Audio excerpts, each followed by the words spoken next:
BNP যাদেরকে নিজেদের লোক মনে করেছে তারা এখন জামাতের রোকন।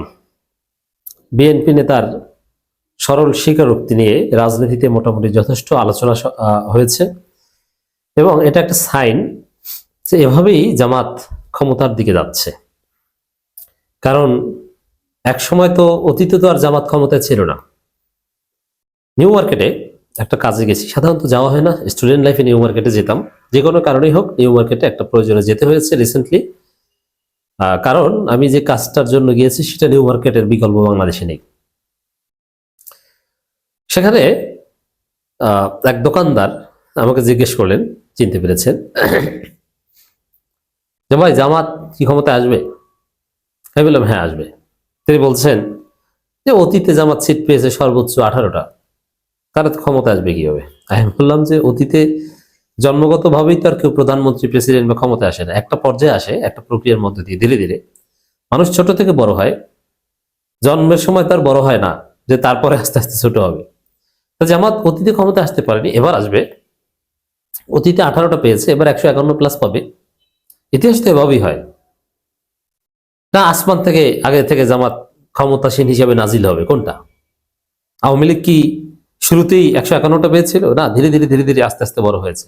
শুরুতেই ক্ষমতা আসে কিংস পার্টি যেমন বিএনপি, কিন্তু জনগণের দল, এবং এই শুরুতেই হঠাৎ করে যারা ক্ষমতা আসে তারা হঠাৎ করে নাই হয়ে যায়। এই জন্য একটা পর্যায়ে দেখবে যে বিএনপি নাই হয়ে যাবে। বিএনপির অবস্থা হবে জাতীয় পার্টির মতো। জাতীয় পার্টিতে একসময় বিপুল সংখ্যাগরিষ্ঠতা নিয়ে ক্ষমতা ছিল, হঠাৎ করে একদম রাতারাতি। কিন্তু আজকে জাতীয় পার্টি আছে? নেই। ওইরকম বিএনপি এক পর্যায়ে থাকবে না। কিন্তু যারা ধীরে ধীরে ছোট থেকে বড় হয় তারা থাকে। এজন্য আওয়ামী লীগ নিষিদ্ধ হলেও আওয়ামী লীগ কোনো না কোনো ফরম্যাটে রাজনীতিতে থাকতে পারে, যথেষ্ট সম্ভাবনা রয়েছে। কিন্তু বিএনপি যেহেতু কিংস পার্টি, বিএনপির ধ্বংস অনিবার্য।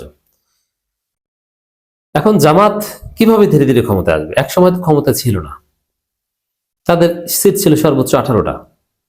তো সেই জায়গায় যারা ক্ষমতাসীন ছিল, অধিকাংশ মানুষ যে দলকে ভোট দিত, তারা অনেকে জামাতে আসবে, জামাতে ভোট দিবে, এই রিয়ালিটি তো ঘটতে হবে, নইলে তো আর জামাত ক্ষমতা আসতে পারবে না।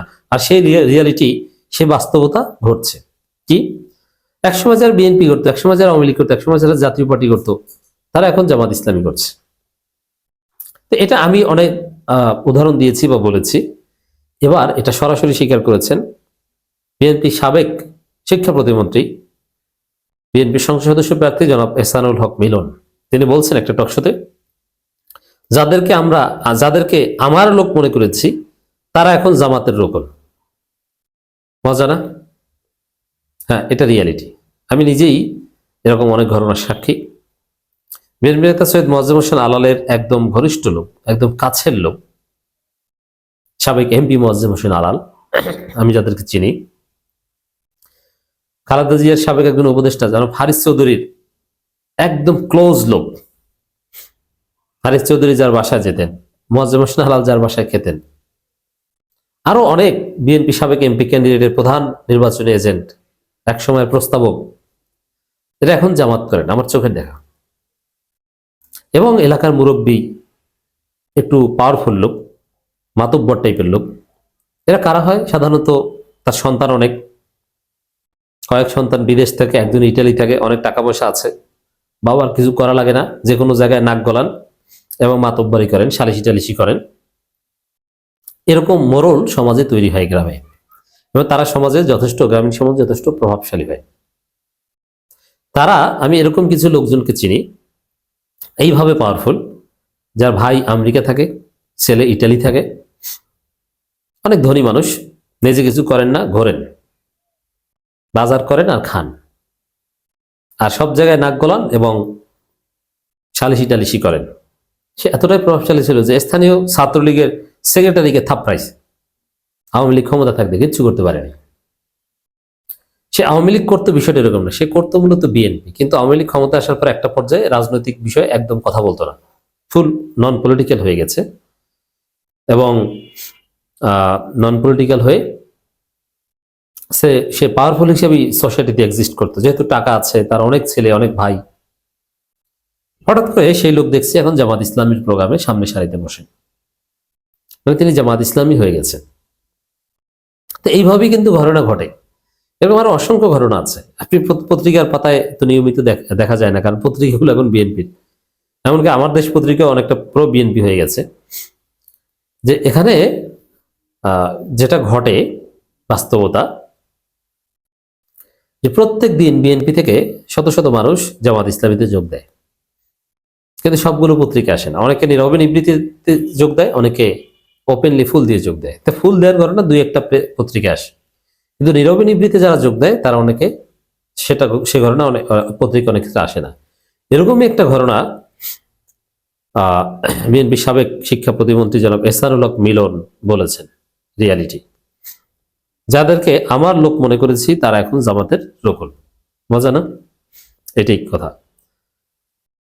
কারণ এই যে বিএনপির লোক, বিএনপির সাবেক প্রতিমন্ত্রী, সাবেক এমপি, যাদেরকে বিএনপি মনে করেছে তারা এখন জামাতের রোকন, এটা তো পত্রিকা আসে নাই, এটা নীরবে নিবৃত্তে ঘটে গেছে।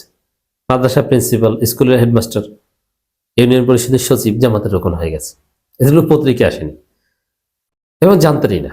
অতএব এই বিএনপি জামাত হয়ে গেছে, এটা প্রকৃত সংখ্যাটা অকল্পনীয়, এটা কোনো পত্রিকা আসে না।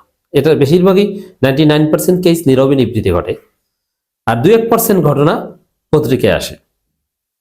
যাদেরকে আমার লোক মনে করেছি তারা এখন জামাতের রোকন বলে মন্তব্য করেছেন। আসন্ন ত্রয়োদশ জাতীয় সংসদ নির্বাচনের কচু আসনে বিএনপির মনোনীত ধানের শীষ প্রার্থী ডক্টর আনোয়ারা এহসানুল হক মিলন, তিনি অত্যন্ত ভদ্র মানুষ, কোনো সন্দেহ নেই। তবে তিনি কিন্তু একটা ফাঁদে আটকা। এহসানুল হক মিলন ভাই আমার অত্যন্ত ক্লোজ লোক, তিনি বিদেশে যেতে পারছেন না। ইউনূস সরকার পতনের ষড়যন্ত্রের সাথে তার সম্পৃক্ততা মনে করা হয়। একজন ভুয়া গোয়েন্দা যুক্তরাষ্ট্রের, যাকে গ্রেপ্তার করা হয়েছে, বলা হয় যুক্তরাষ্ট্রের গোয়েন্দা, তার কাছ থেকে প্রাপ্ত তথ্যের ভিত্তিতে এহসানুল হক মিলন কিন্তু ব্ল্যাক লিস্টে পড়েছেন। একটি বেসরকারি টেলিভিশন চ্যানেল টকশো অনুষ্ঠানে তিনি এই ঘটনায় বিস্ময় প্রকাশ করেন। তিনি সত্য কথা বলেন, জামাতের প্রশংসা করতে, ভালো দিক বলতেও দ্বিধাবোধ করেন না। ডক্টর এহসানুল হক মিলন বলেন, আমি একদিন দেখি সকাল 9টায় মিছিল আসছে, চিন্তা করলাম সকাল 9টায় মিছিল আসে কিভাবে, আমার ছেলেরা কি সকাল 9টায় মিছিল করে নাকি? এই সত্য কথা তিনি কিন্তু অবলীলে বলছেন। সত্য পরিচিত মনে হচ্ছে। আস্তে আস্তে কাছে গিয়ে দেখি জামাতের প্রার্থীর মিছিল। আমি বললাম, আল্লাহ, এরা তো সব আমার ছিল, কবে গেল?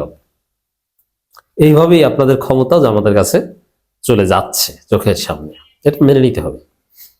তিনি বলেন, দেশে আওয়ামী লীগ আর বিএনপি ছাড়া কেউ বলছিল, জামাত তো আমাদের সাথে ছিল। আমার এলাকায় এতদিন যাদের উপকার করেছি, এতদিন যাদের নিজেদের লোক, নিজের দলের লোক আমার অনুসারী ভাবতাম, তারা দেখি জামাতের রোকন। আমি তো এতদিন ভেবেছি তারা কচুয়ায় আমার, এখন তো দেখি মানে সারা কচুয়া আমার, এখন তো দেখি অন্যটা। এগুলো ভাবতেও পারিনি। এ ধরনের রাজনীতি কখনো কোথাও হয়েছে নাকি? আমার জানা নেই। এটা হচ্ছে রিয়ালিটি। হ্যাঁ, এইভাবে আপনাদেরকে আশ্চর্যজনক অনেক কিছু দেখতে হবে, আর এই বিস্ময় সৃষ্টি করেই জামাত ইসলামী বাংলাদেশে ক্ষমতায় আসবে ইনশাআল্লাহ।